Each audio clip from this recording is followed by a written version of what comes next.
Bien, muchas gracias, Manuelito. Si alguien desea hacer algún comentario o pregunta, simplemente puede prender su micrófono y proceder a su intervención. Muy excelente, compañero, ¿me permite? Sí, por supuesto. Gracias. Primero que todo, buenas noches con todos los compañeros capitulares y también para sumarme a las palabras de regocijo, de felicitación. Muy excelente, compañero, por el onomástico que acaba de suceder hace muy poco y el cual ha recibido muchos saludos de todos los hermanos de toda la membresía de todo el oriente peruano. Muy excelente, compañero. Primero, en segundo lugar, definitivamente que Manuelito, se nota que ha investigado. Creo que este complemento del día de hoy ha sido bastante acucioso en el trabajo que ha realizado. Yo quería solamente preguntarle a Manuel,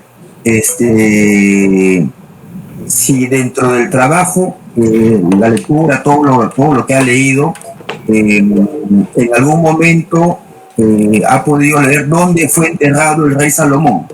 Digo esto porque se dice que en la actualidad en Jerusalén, en el cenáculo, cerca del cenáculo o dentro del cenáculo, hay una pequeña sala donde hay un sarcófago con los restos del rey David. Y cuando leemos sobre el templo del rey Salomón, se dice que fue enterrado en la tierra de Israel, de Judá. También he escuchado y he leído que fue enterrado muy cerca al templo. Entonces, diferentes autores han escrito, o historiadores, no ha habido uniformidad respecto a esto. Quería solamente preguntarle a Manuel si dentro de todo lo que ha leído ha podido ver algo dónde fue enterrado Salomón. Gracias por la pregunta, compañero. Efectivamente, se comenta de que Salomón, por una vez se fue enterrado en Israel y otros entre Judá y Jerusalén. Y otros mencionan que los restos de Salomón se encuentran enterrados a la entrada del templo, pero no encontró absolutamente nada de nada. No hay vestigios exactos donde Salomón está enterrado sus restos. Hay algunos que comentan,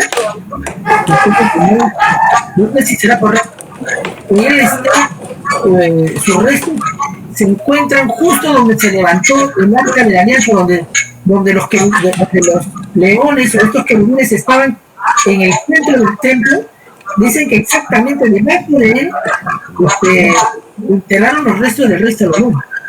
Pero cuando los babilónicos con Nabucodonosor a la cabeza, ese también fue un encargo de Nabucodonosor para que buscara dónde estaban enterrados los restos del rey Salomón. Es por eso que aparte que sacaron, estropearon todo, absolutamente todo, y no encontraron vestigios alguno. Ellos se retiran porque los primeros que saquean el templo del rey Salomón fue Sisac, el faraón. Recordemos de que Sedequías no era bien visto tanto por Nabucodonosor como el faraón de Egipto. Y Jeremías, el profeta, era como una especie de embajador. ¿Por qué? Porque caminaba por esos lugares. Caminaba por Judá, Jerusalén, Babilonia y se iba a Egipto. Y él llevaba los mensajes. Pero cuando ven de que ya no había solución para poder proteger al pueblo de Judá y de Jerusalén, es que ahí atacan. Pero no solamente, como te repito, hermano, compañero, la misión era robar o saquear el templo, sino también buscar los restos del rey Salomón. Y no encontraron absolutamente nada de nada. Y la historia es lo único que dice, que los restos de Salomón no se sabe dónde encuentran. Es por eso que los historiadores dicen no, que fue en Israel, no, que fue entre Judá y Jerusalén. Entonces, no hay nada de eso, porque al verse encontrados los restos de Salomón, muy seguramente que Nabucodonosor se hubiera elegido como el creador del segundo templo, porque el segundo templo que se levantó ya fue porque Dios encargó a Elegeo, a Nehemías, a Zacarías y al mismo Zorobabel levantar el segundo templo. ¿Mm? Eso es lo que yo te puedo mencionar, hermano. Muchas gracias. Si me permite, muy excelente, compañero.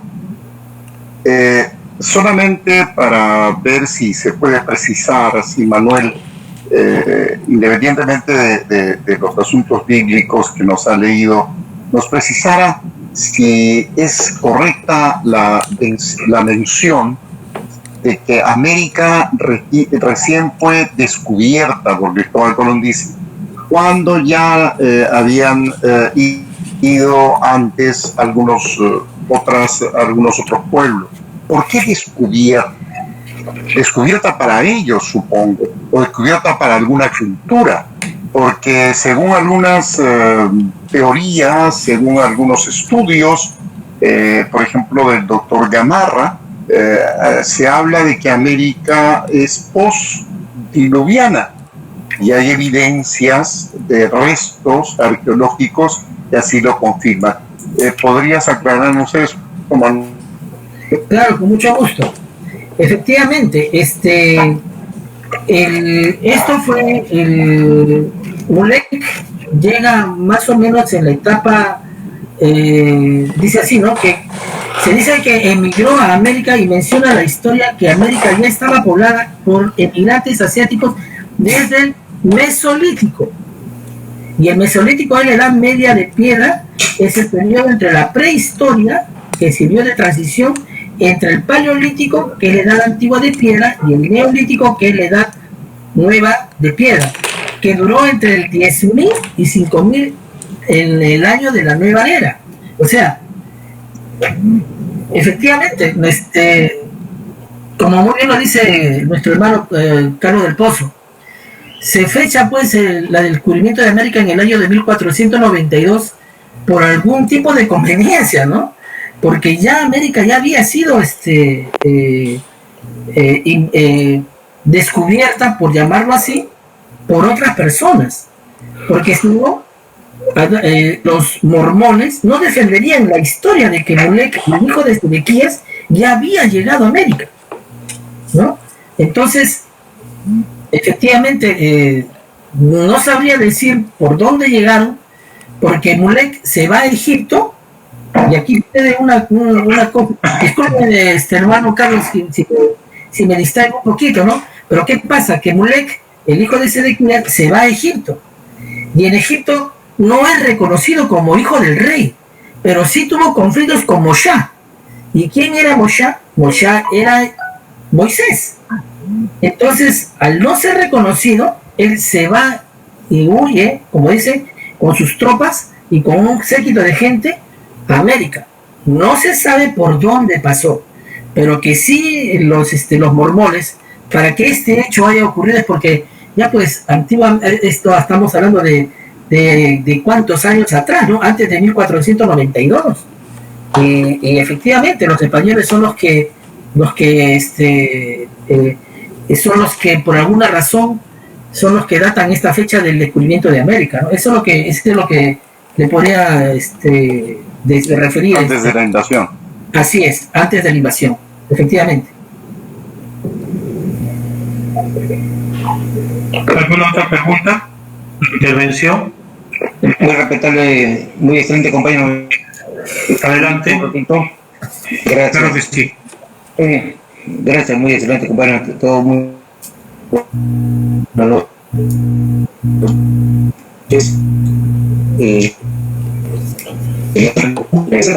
hace unos meses atrás estuve leyendo de que habían hecho pruebas de ADN a indígenas de América,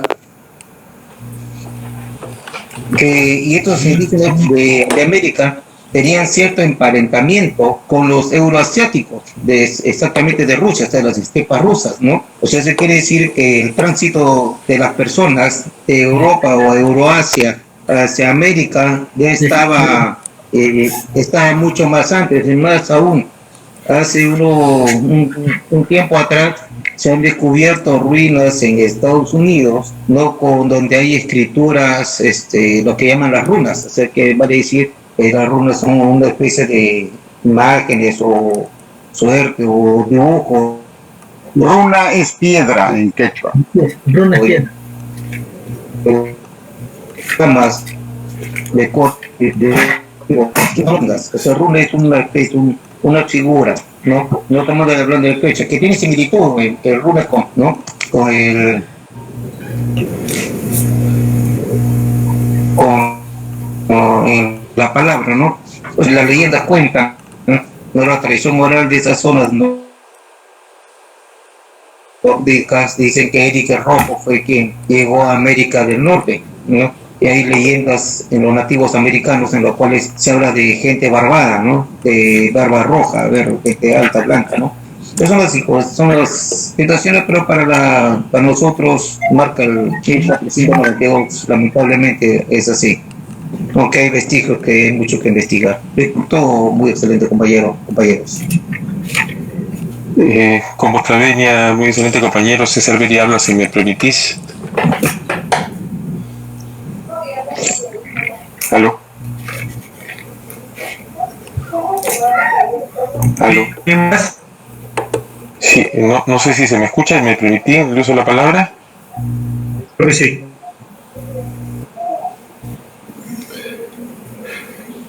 ¿Aló? Adelante, César, escuchamos. Yo creo que el trabajo histórico, igual... ¿Aló? Sí, adelante. César. Parece que hay interferencia. ¿Se me escucha bien, por favor? Sí, se escucha bien. Perfecto. Ok, tengo problemas técnicos. Buenas noches a todos, hermanos. He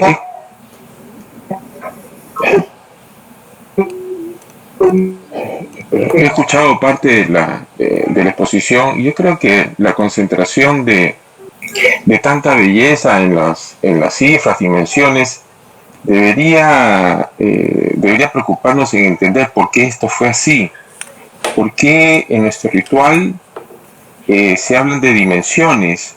Creo que por ahí podríamos ir a investigar un poquito más y no alcancé a escuchar todo, pero cuando se habla de los codos, ¿a qué codo se refiere? Porque si vienen de Egipto, estamos hablando de la medida de un codo sagrado que es completamente distinto al codo piramidal. Sería bueno llegar a esos niveles. Ahora, cuando se habla de los mormones, se habla de un iluminado que tuvo contacto con una divinidad que le dice, oye, anda, busca tú estas placas y te voy a decir cómo descifrar, y de ahí estamos hablando que allá por el 1700, 1800, nace esto como una religión que es de 15 millones más o menos de individuos.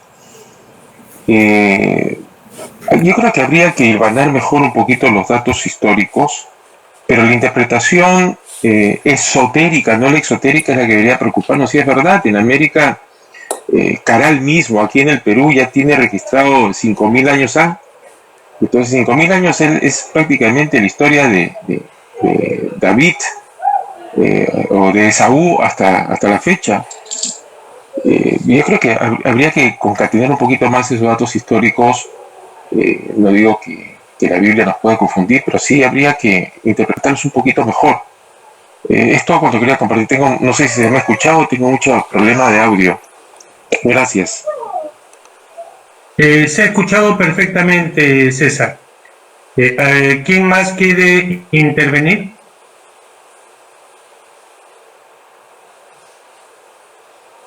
¿Alguien más desea hacer un uso de la palabra?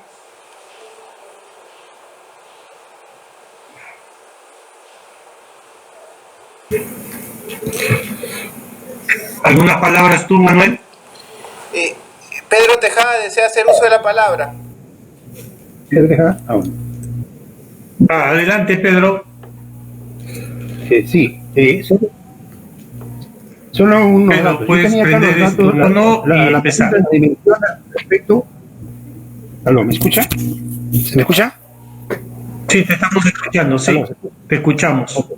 Tengo acá unos datos respecto a las columnas. En Sí, se cuanto a la escucha, dimensión de las cosas, de las columnas que estaban preguntando, y las columnas refieren que eran, en cuanto alto, eran a 30.95 pies, y que 12 codos era igual a 20.62 pies de circunferencia, que equivalía más o menos a 6.5 pies de diámetro. Respecto a los capiteles, igual, ¿no? Que eran de 5 codos, que cada codo es de 20.62 pulgadas, equivalían a 8.6 pies de alto.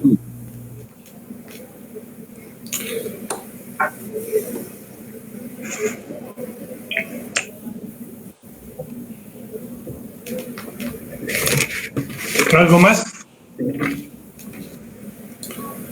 ¿Me permiten un dato, por favor, si fueran tan amables? Con respecto a lo que dice el compañero César Belli, Bastante.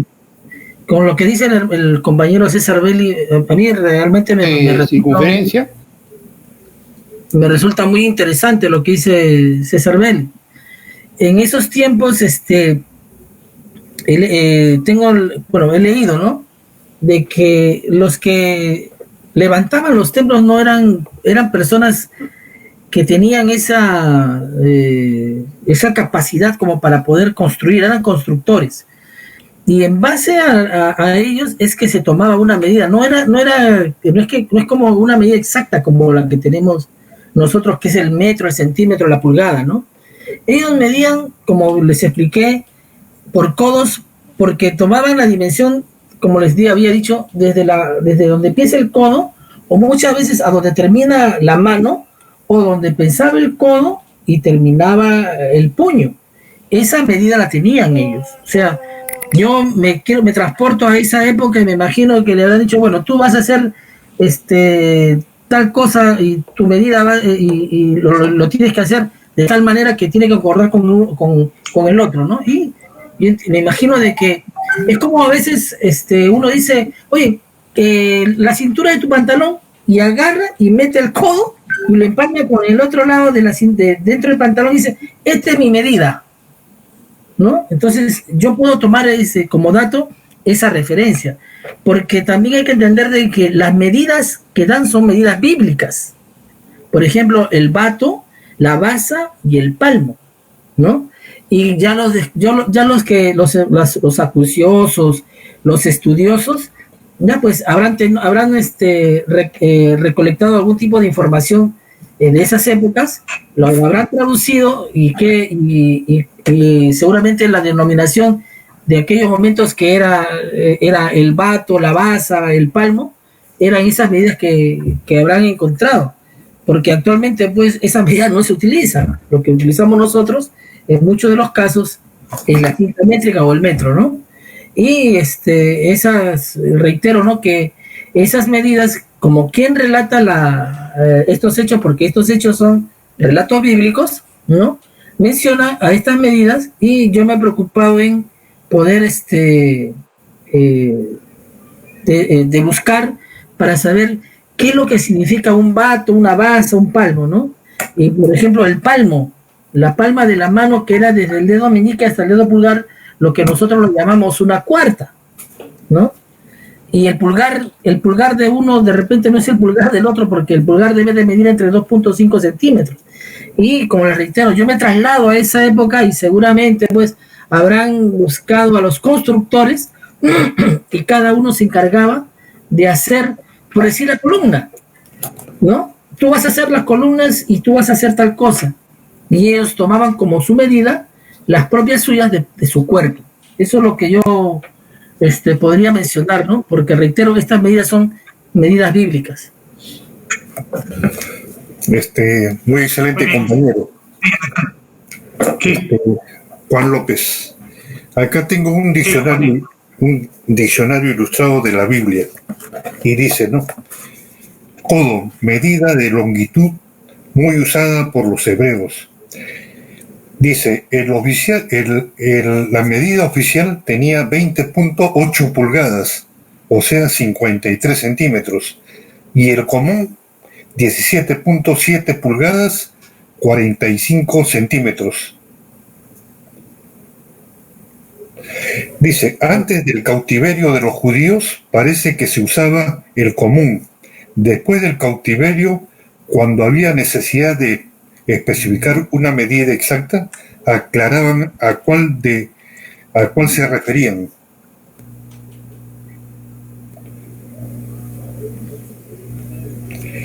Y acá dice después, Muy bien. es aproximadamente el largo del brazo, desde el codo hasta la punta del dedo, corazón. ¿Del dedo medio? Del dedo corazón, el dedo centro. Tanto los egipcios como los babilonios y después los hebreos tuvieron una medida real u oficial y otro común. Eso es todo, muy excelente, compañero. Muy bien, muchas gracias. No me digas ¿Alguien más desea hacer uso de la palabra? Perdón, muy excelente. No sé si me iba a escuchar, porque yo, cuando quise verificar, sí. Cuando terminé, no tenía audio. Pero llegué a dar las dimensiones, no sé si lo llegué. Sí, te estuvimos escuchando. Ok, ya. Sí, estuvimos escuchándolo, Pedrito. Muchas gracias. ¿Alguien más? Muy bien, entonces, recordemos que el reino de Israel solamente tuvo 3 reyes. Y es que antes eran solamente tribus, las tribus de Israel. Y cada una de ellas tenía su linaje de acuerdo con los hijos de uno de los anteriores fundadores del reino de Israel, Jacob. Y cansados ellos de ser dominados por las tribus que los circundaban, pidieron que se ungiera un rey que les diera un gobierno común y que permitiera defenderse de los reinos vecinos. En ese tiempo el profeta era Saúl. Saúl se negaba, y después de tantos intentos y tantos pedidos que se le hicieron, entonces él, en nombre de Dios, ungió a Samuel como el primer rey del reino de Israel. Por los pecados que él tuvo, al morir Samuel, no fueron sus descendientes, que también fueron muertos por él, con él en batalla, quienes heredaron el reino. Se eligió previamente por Saúl a un joven pastor. Ese joven pastor se llamaba David. David tuvo la intervención que la Biblia señala al vencer al representante, al gigante de los filisteos, solamente armado con una honda y una piedra. Él estuvo al lado de Samuel, porque Saúl ya le había dicho que otro joven que no linaje era quien lo iba a suceder, que en este caso sería David. Lo mantuvo cerca, pero también con mucho recelo, para que no le quitara su reino. Llegó al día de suerte y David asumió como rey del reino de Israel. No creció, se fortaleció. Sin embargo, los de David en ese momento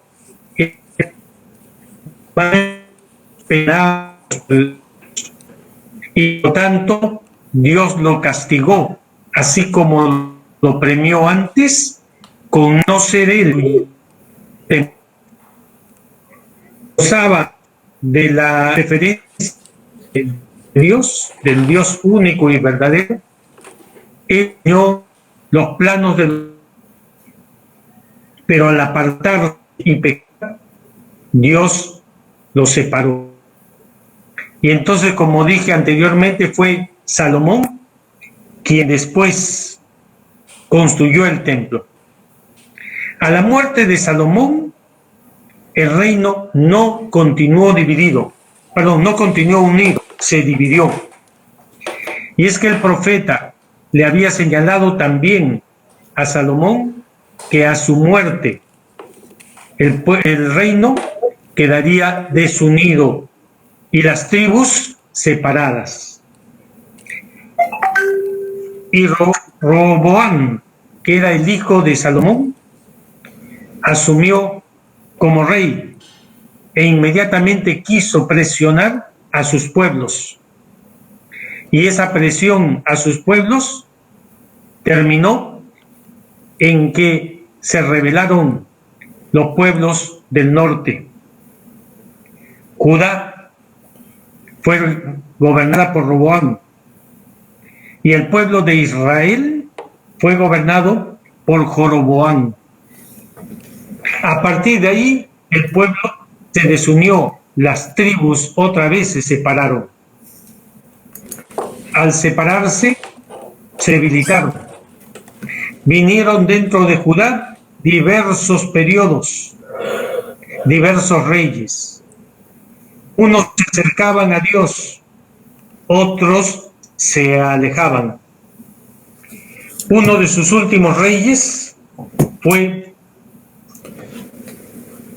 Eliaquim, y después de Eliaquim, Joaquín, y después de Joaquín, Josías. Estos reyes estaban en ese tiempo conversando, negociando con los egipcios para vencer a los babilonios, a los caldeos. Se pegaban a los egipcios, pero Egipto no tenía las fuerzas suficientes para vencer a los caldeos y finalmente Egipto fue sometido. Para asegurarse la fidelidad de esos pueblos conquistados, Nabucodonosor y los reyes babilonios mantenían su libertad bajo sus propias creencias religiosas, bajo sus propios gobiernos, pero sometidos a pagarle tributo y a rendir la pleitesía que le correspondía al rey, que era el rey que gobernaba a todos los reyes, al rey de Babilonia. El rey de Babilonia nombraba entonces en estos pueblos a reyes vasallos, a reyes que pudieran servirlos y mantener la unidad de su pueblo. Así sucedió también con el reino de Israel. Esos reyes reconocían como superior al rey de Babilonia, pero en secreto complotaban con Egipto. Y entonces los caldeos hacían movimientos de los reyes y cambiaron uno tras otro hasta llegar finalmente a Sedecías. Sedecías gobernó durante 10 años. Tenía solo 21 años cuando fue elegido por el rey de Babilonia como rey del reino de Israel. Tomó fuerza, siguió exactamente el mismo plan que sus anteriores. Empezó a complotar contra los babilonios. Es en ese momento que aparece Jeremías. Jeremías el profeta, el último de los grandes profetas, quien lamentaba el apartamiento del pueblo judío, del pueblo de Israel, de las leyes de Dios. Y advertía que si en algún momento continuaban, iba a ser destruido el pueblo. Por lo tanto, pedía que regresaran a la fe de Dios, del Dios único y verdadero, que abandonaran las costumbres profanas que habían asumido durante los últimos años, porque se mezclaban con los pueblos que estaban cerca, tomaban esposas de los pueblos cercanos y reconocían a los dioses de sus esposas como Dios también de ellos. Joven con síndrome de Down, entra en la diagonal. Dioses ¿Tenemos Jehová alguna limitación para hacerlo? le pidió a Jeremías que reencaminara a su pueblo, que les, y él lo hizo en muchas oportunidades. Vaticinaba las desgracias que iban al pueblo de Israel si es que continuaban en esa actividad. Tanto hacía así Jeremías, muchos le decían el profeta llorón. Aparecieron otros profetas, falsos profetas, en esos tiempos, para contradecir lo que Jeremías decía, para decir lo que el rey Sedecías quería escuchar. Sedecías ya no quería escuchar a Jeremías, no quería escuchar noticias infaustas, guardaba en secreto la esperanza que la alianza con los egipcios le diera nuevamente libertad a su pueblo, pero no lo supo defender. No era un rey guerrero, no tenía un ejército suficientemente fuerte para poderse enfrentar. Cuando se dio cuenta de eso, regresó donde Jeremías para decirle que reconocía la palabra de Dios pronunciada por su boca, y entonces volver otra vez al reino del Dios único y verdadero. Pero tan pronto se sintió fuerte nuevamente, abandonó al Dios único y verdadero y volvió a las costumbres profanas. Nuevamente Jeremías continuó con su prédica, y los falsos profetas que rodeaban a Sedecías intentaron asesinarlo. Por gracia de Dios no pudieron hacerlo. Nuevamente contrito Sedecías volvió donde Jeremías, y al poco tiempo volvió a abandonarlo. Y ahí, en Lamentaciones, en el libro de Lamentaciones de Jeremías, del profeta Jeremías, aparece todas las predicciones que hizo. El pueblo será destruido, castigado y separado de su lugar y llevado a ser esclavizado en otras tierras lejanas. Sedecías tuvo que soportar el asedio de los babilonios, porque enterados estos de su traición, fueron a atacar al pueblo de Israel. Los sitiaron durante mucho tiempo y finalmente las defensas cedieron. El hambre era grande, no tenían más que desesperanza, desesperación, y Sedecías traicionó a su pueblo. En una noche en la que incursionaban ya los babilonios, se escapó a través de unos túneles para abandonarlos a todos y salvarse él. Iba con su esposa y sus hijos y un grupo de soldados seleccionados. Pero los babilonios conocían de esos túneles y finalmente los interceptaron. Fue capturado, fue llevado preso ante el rey Nabucodonosor. Nabucodonosor dispuso que sus hijos y su esposa sean degollados, y fueron degollados ante él, frente a sus ojos. A él no lo mataron como castigo, su castigo fue ver cómo todos eran muertos. Le quitaron la vista y lo dejaron para que siga viviendo cautivo en el lugar donde se encontraba la sede de Babilonia. Murió muchos años después, según la Biblia, de muerte natural.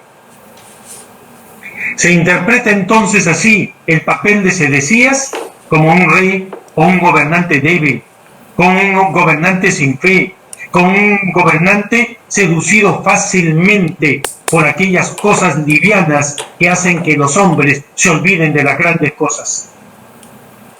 Y el pueblo, castigado por no haber escuchado a Jeremías, hasta que finalmente, pasados 70 años, por decreto del rey Ciro, se permitió que regresaran aquellos que así querían para reconstruir su templo y volverlo a levantar. Y entonces ahí hablaremos del segundo templo.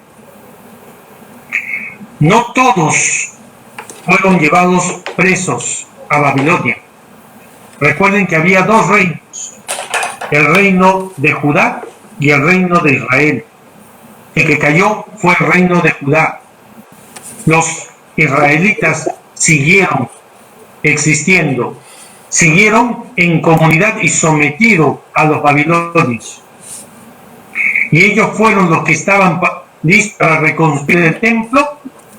Cuando después del decreto del rey Ciro, regresaron los miembros del reino de Judá para levantar el segundo templo y encontraron que ya había obreros levantándolo.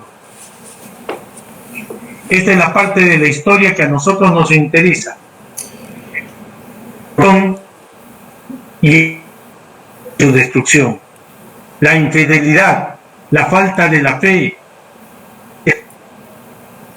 con los principios acarrean siempre la destrucción de la humanidad. Prueba que en oportunidades pasando mientras no enrumbemos bajo las palabras y el designio del Dios que nos ha creado a todos. Pasamos ahora al siguiente tema, el Éxodo, por nuestro compañero Pedro Pablo Díaz Laval. Pedro Pablo, puedes prender tu micrófono y empezar tu exposición. Muy excelente compañero todos. A mí me toca un tema, es el Éxodo, que realmente se refiere en casi toda su extensión, casi todo, no todo, a Moisés, ¿no? De cómo salen de la tierra, cómo salen de Egipto, cómo atraviesan todo el Sinaí y llegan a la tierra prometida de la leche y la miel. Pero hay un personaje que casi nadie le toma atención, que tiene que ver muchísimo con el grado en el que estamos en el capítulo, que es Jetro. En hebreo se pronuncia Yitro, que significa su excelencia. Eso está en el Éxodo, o sea, en Shemot, capítulo 3, versículo 1, capítulo 4, versículo 8, perdón, 18, capítulo 18, versículos 1 y 2. Yitro o Jetro fue sacerdote de Madián.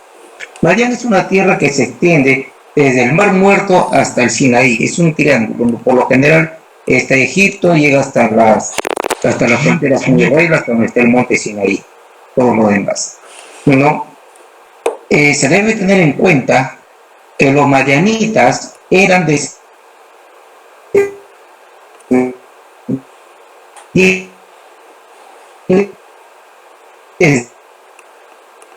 Abraham. Moisés, luego de caminar por el desierto por 40 días, ojo, 40 días, 4, tome nota, llegó a una fuente de agua y se puso a descansar, hasta que llegaron al lugar 7 mujeres con sus ovejas para que abreven. Enseguida llegaron hombres con sus cabras al lugar para que también tomaran agua sus animales. Pero, no, al ver a las mujeres con sus ovejas, estos comenzaron a botarlas y a agredir a las mujeres. Es en ese momento, en ese acto, que interviene Moisés y lucha contra los hombres, venciéndolos y arrojándolos del lugar junto a sus cabras. Acá nos detenemos un momentito para analizar o interpretar el significado de esa escena. ¿Qué significa? No, fortaleza, fe, esperanza y caridad, ¿no? Y las ovejas significa manso de corazón, ¿no es cierto? Ese es el término que se puede aplicar. Una persona mansa de corazón, sea pasible, es receptivo. Y los hombres, con los cuales luchó en Moisés, representan a la soberbia, la avaricia, la lujuria, la ira, la envidia, la gula y la pereza. Y la cabra representa al hombre rebelde y duro de corazón. En esos tiempos, a los maestros, a los sabios, se les denominaba, y a aquellos que se dedicaban a la oración de la caridad, se les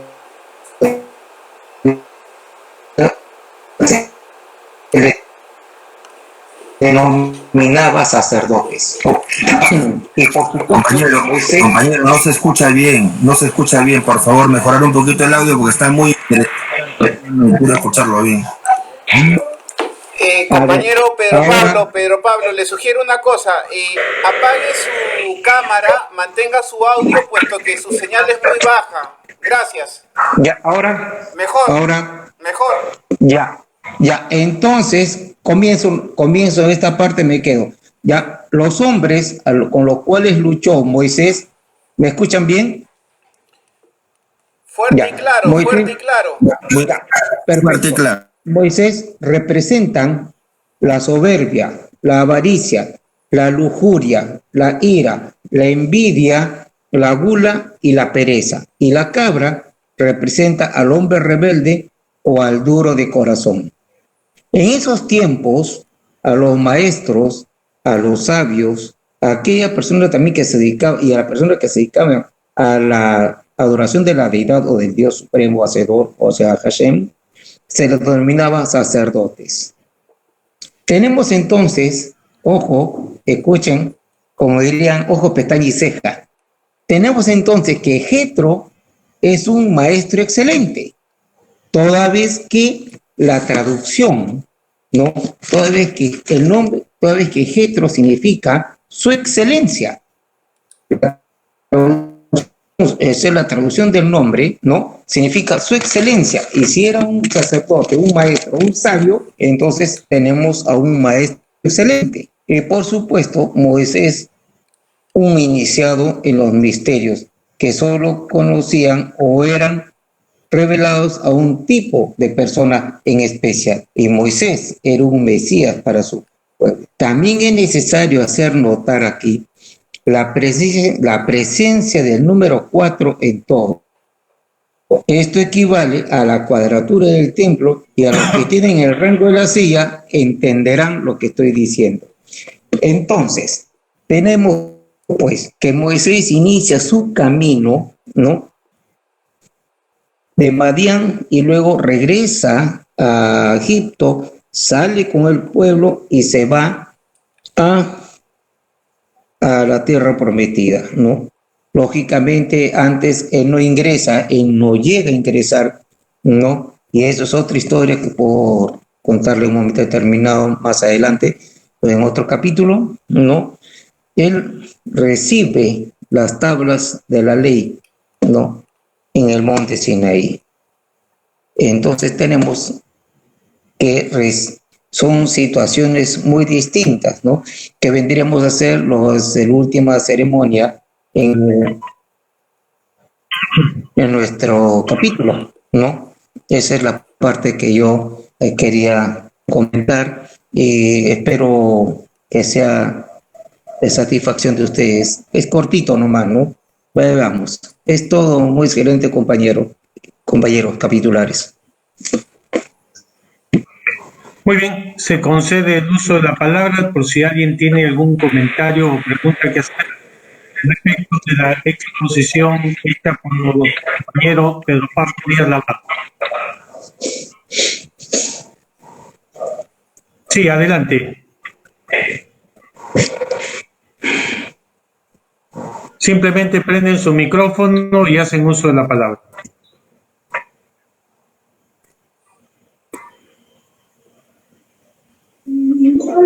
Muy excelente, compañero. ¿Me permitís, César Beri, nuevamente? Muy bien, César, te escuchamos. Me quisiera afirmar algo o complementar lo que primero se dijo y me cojo de la exposición de Pedro Pablo porque cuando él dice ojo, pestaña y ceja, el significado hacia Yetro, su excelencia, y lo compara con el rango del maestro excelente, me da pie a esto. Efectivamente, cuando uno repasa los textos bíblicos, los lee, los estudia, deberíamos atenderlo de tres maneras. Una, literalmente, y nos va a enriquecer la historia. Dos, por el espíritu religioso de la contemplación de un pueblo que es monoteísta. Y tres, las revelaciones para los adeptos y los iniciados de los conceptos esotéricos que están en estos documentos.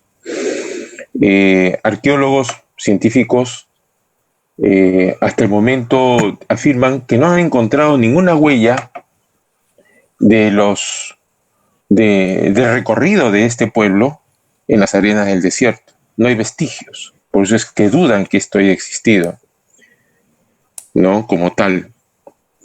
Y que enfrentarse a estos señores que también querían impedir a las damas que brevaran sus animales, hace una analogía, una metáfora contra los pecados capitales, ¿no? Que tampoco están escritos y nadie sabe cómo llegan hasta nuestras historias de hoy, porque no están en ningún documento bíblico. Es sencillamente parte del estudio y supongo que es el entendimiento de esta historia, ¿no? Y reafirmo una vez más que debemos preocuparnos por entender estos misterios detrás de lo escrito visiblemente. Agradezco mucho la oportunidad. Muy amables. Gracias. Muchas gracias, César. ¿Alguien más?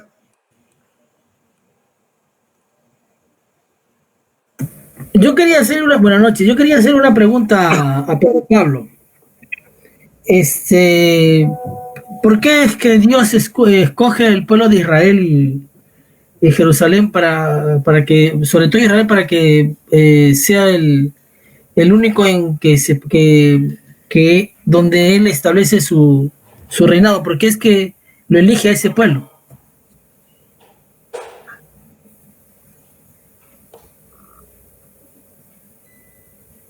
Pedro Pablo. Sí, gracias, muy excelente, compañero. Respondiendo a la pregunta y previamente las palabras de nuestro compañero César Belli, ¿no? Que aquí hay una situación, ¿no? Cuando uno, como es las convicciones religiosas, las convicciones, cuando uno comienza a leer, para leer en primer lugar, comienza a leer, me ordeno mejor las ideas, ¿no? Cuando uno coge el volumen de la ley y antes de comenzar a leerlo, ¿no? Uno primero invoca el nombre del Hacedor, ¿no? Baruch Hashem, cosa que uno, para recibir ¿qué? Entendimiento y poder descubrir algo de lo que está escrito ahí, ¿no? Algo, no todo. Recordemos que Salomón a los 12 años, cuando lo coronan rey, se postra y ora a Dios y le dice, ¿no? quiero que me protejas, quiero que me ayudes. Y Dios le dice, ¿qué cosas deseas? Le dice, sabiduría. Perfecto, tendrás sabiduría y muchas riquezas, le dice, ¿no? Porque otros me piden larga vida y riquezas, y tú me pides sabiduría, y pues te daré sabiduría. Y esa es la primera que es de Salomón, ¿no?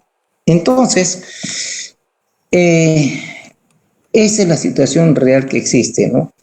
Ahora, se ha descubierto en el Mar Rojo, últimamente los arqueólogos han descubierto todo un ejército, o sea, vestigio de todo un ejército en el fondo del mar, en el fondo del Mar Rojo, restos de carros y todo lo demás, ¿no? Justo de lo que relata la historia bíblica, ¿no? Al respecto de eso. Ahora, ¿por qué Dios escogió al pueblo hebreo? ¿No? Quizás lo escogió porque dentro de todo había gente que era monoteísta, ¿no? Había personas, la mayoría, ellos promovían el monoteísmo, ¿no? Y creían en el ser supremo que era Hashem, en hebreo que es Dios, o Adonai, como quieran llamarlo, Ja, ¿no? Como quieran llamarlo, ¿no? Pueden observar a Dios, o sea, al supremo asesor, o al gran arquitecto del universo, arquitecto, como quieran denominarles, se le conoce de 72 formas, o de 72 acepciones, 7 más 2, 9, y lo que más o menos conocen la numerología, o saben de lo que estamos hablando, como acá todos somos maestros masones, sabemos de lo que estamos hablando, recuerden, 9, 12, 15, ¿no? Entonces, son situaciones de esas. ¿Por qué? Ahí está el detalle, ¿no? ¿Y por qué sobrevive ahora el pueblo de Israel? ¿No? Porque simplemente tuvo el favor de Dios en un principio. Ahora, el pueblo de Israel, no, hay de todos los colores. O sea, no es una raza única, es la fe la que mueve. Ahí, ¿no? Hay muchos que se convirtieron, otros que son por madre, otros que son por padre, pero son así, es el pueblo, ¿no? Es así, y ellos creen firmemente en la unidad, ¿no? En el monoteísmo. Y el monoteísmo es lo que da la fuerza a Dios, y Dios es por eso que el pueblo, Dios escoge ese pueblo, porque dentro de todos los pueblos que secundaban a Israel, por donde andaban los israelíes o los hebreos, más en los Ibish, más propiamente hablando, no, ellos iban con su monoteísmo, pero a la par se iban contagiando, pero a su vez se quedaban, o la mayoría era monoteísta. Ese quizás sea una de las razones por las cuales Dios lo escogió como pueblo, ¿no? El pueblo escogido. No vemos la profeta de Jericó cuando se caen las murallas, ¿no? Es situaciones difíciles cuando se detiene el sol. Ya estamos hablando de otras cositas, ¿no? Creo que no sé si he podido responder. Gracias. Muchas gracias, Pedro Pablo. Te agradezco bastante la respuesta. Muy interesante. ¿Alguien más? ¿Alguien más? Muy excelente compañero. Yo quería referirme a un hecho que sí, ya parece contradictorio, ¿no? Y esperemos esto se pueda aclarar en su momento. Cuando hablamos de Sedequías, él efectivamente matan a sus hijos, pero la historia no cuenta de la esposa de él, ni cuántas esposas tuvo. Tendré que hurgar en otro sitio.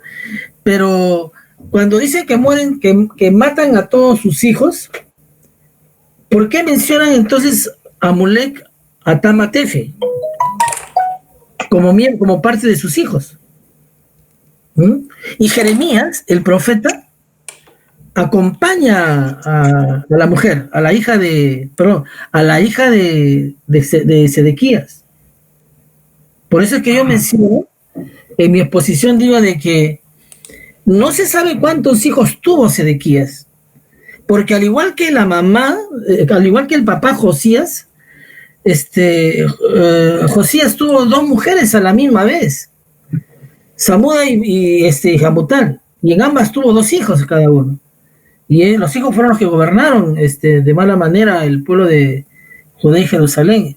Y no se habla mucho de ellos, más se habla de Sedequías. Pero cuando se dice de que efectivamente, ¿no?, que mataron o los mataron de tal manera los hijos de Sedequías, y los encontraron porque se habían escapado debajo de los túneles de Babilonia, y los caldeos los encontraron y en presencia de él lo asesinaron a los hijos. Pero entonces aquí hay una contradicción, porque mientras por un lado la misma historia bíblica nos dice de que fue Mulak y Tematafi, ¿no?, las hijas de Sedequías. Tanto así de que, como hago también mención, y reitero, Jeremías, el profeta, ¿no?, el que hablaba con estos reyes tan malos, escapó con una de ellas. Y la historia de Tematafi es extraordinaria, porque ella llega a Egipto y supuestamente en algún momento se ha tenido que encontrar con el hermano. Y ella pues se presentó ante el faraón. ¿Y quién la presenta ante el faraón? Es el mismo Jeremías. Pero ella no muestra su linaje, o sea, la reconocían como tal.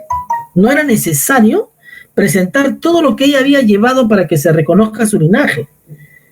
Y ella pasa por una serie de hechos, y es donde ya se va con Jeremías, escapan de Egipto, se van de Egipto y llegan a Irlanda. Y en Irlanda ella, Jeremías, que aparentemente parece de que él pues era también conocida, ¿no?, también conocido, y es donde él lleva a Tematafi ¿cómo se llama?, ante la presencia de un rey, y ella demuestra su linaje mostrando pues lo que ella se había llevado de Babilonia como pertenencia suya, ¿no? Entonces habría que ver si es que efectivamente ellos fueron los hijos, porque tanto vos como yo también coincidimos de que los hijos de Sedequías después fueron muertos. Pero reitero, la historia bíblica comenta de que tuvo dos hijas y un hijo. Y José Smith es quien habla del hijo de Sedequías, ¿no? La verdad que es un tema que me está apasionando de sobremanera. Muy excelente, compañero. Muy excelente, compañero. Buenas noches. Deseo hacer una intervención. Sí, claro.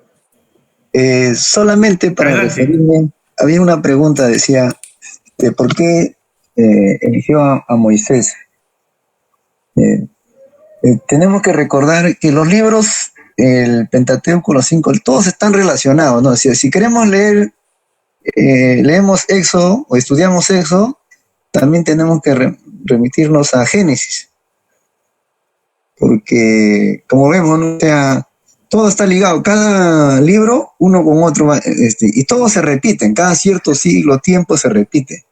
Inclusive se repite después también ya en el Nuevo Testamento, ¿no? O sea, si dice, hay un pacto que tiene Dios con Abraham, Isaac, con Jacob, y después ya con Moisés, porque son descendientes, ¿no? Y ya le había prometido a su pueblo llevar a la tierra prometida. Entonces, para poder entender eso, tenemos que leer Génesis, y después así cada libro, ¿no? Y en esto le había prometido, en el pacto, a Moisés se le revela, pero ya tenía un pacto con Abraham, ¿no? Después con Isaac y con Jacob.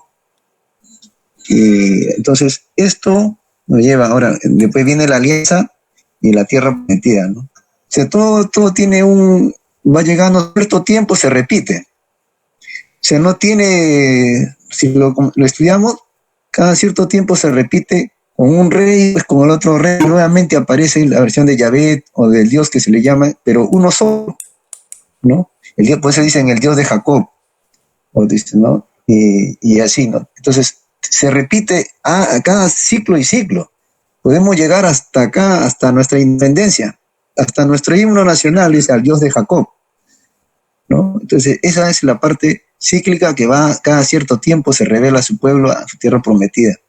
Y también le da decimos, si Dios es único, puede ser bueno o malo, ¿por qué no le dan? La otra historia es, ¿por qué a Moisés no lo lleva a la tierra prometida, ¿no? Porque Moisés no llega Josué. Ninguno de los que habían salido de Egipto llegan a la tierra prometida.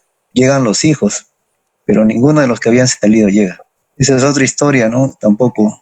Y no los hace avanzar directamente porque el camino que demore 40 años para llegar, si miran la historia, dicen, oye, pero si acá puede llegar más rápido por este camino, ¿por qué se fue allá?